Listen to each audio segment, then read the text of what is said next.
Even today, in mainstream American comics, only 10 to 15% of the writers and artists are women. It's even worse for African Americans, as the percentage drops to 5 or 6%.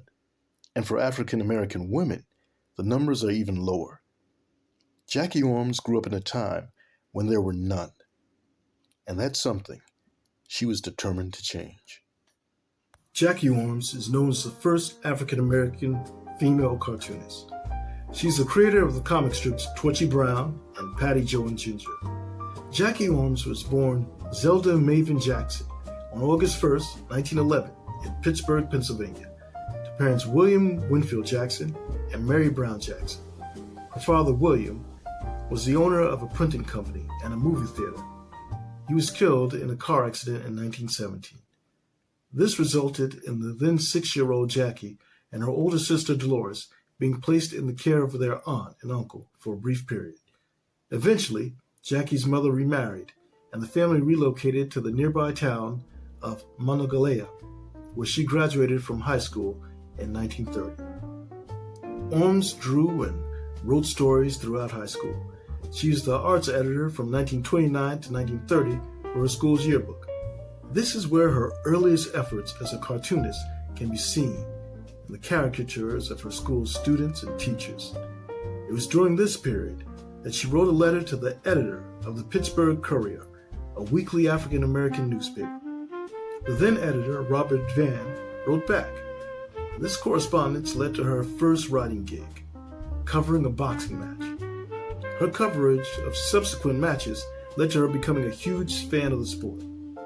She also worked as an editor and as a freelance writer, writing on police activity, court cases, and human interest topics, just about anything she could get involved in. While she enjoyed being a reporter, what she really wanted to do was draw. Orms' first comic strip, Torchy Brown in Dixie to Harlem, first appeared in the Pittsburgh Courier on May 1st, 1937.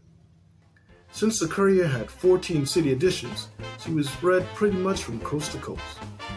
The strip, starring Torchy Brown, was about a Mississippi teen who found fame and fortune singing and dancing in the Cotton Club.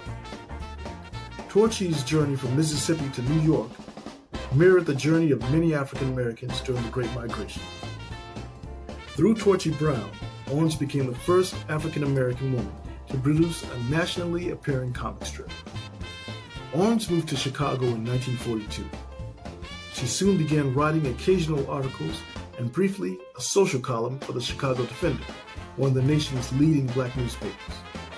For a few months, at the end of World War II, her single-panel cartoon, Candy, about an attractive and wisecracking housemaid, appeared in the Defender. By August 1945, Orms was back at the Courier with her biggest hit, Patty Jo and Ginger, a single-panel cartoon which ran for 11 years. It featured a big sister, little sister setup, with the insightful and socially, politically aware child as the only speaker, and the beautiful adult woman as a sometime pinup figure and fashion mannequin.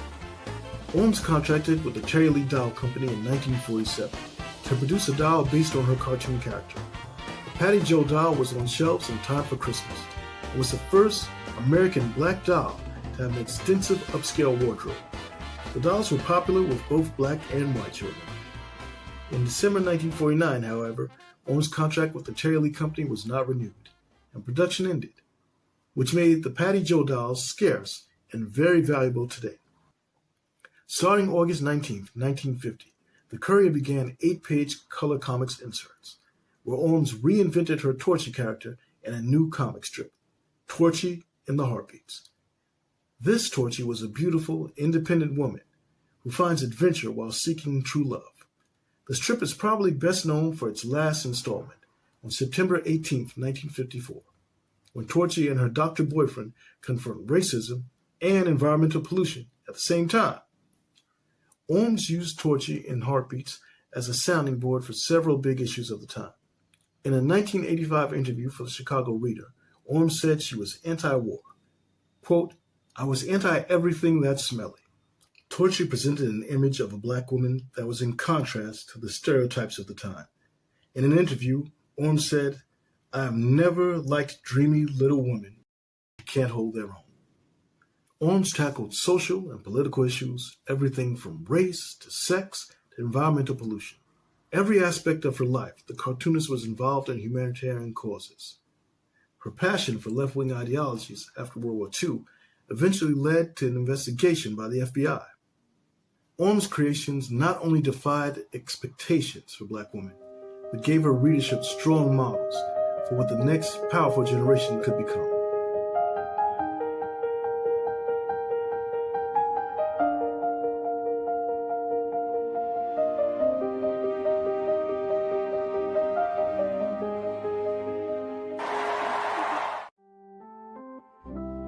She died of a cerebral hemorrhage in Chicago on December 26, 1985. Orms was posthumously inducted into the National Association of Black Journalists Hall of Fame in 2014 and was inducted into the Will Eisner Comic Industry Hall of Fame in 2018. Thanks for spending some time talking comics and comics legends. If there's somebody that you'd like us to do a story on, leave it in the comments. While you're down there, like, subscribe, and do all those YouTube things.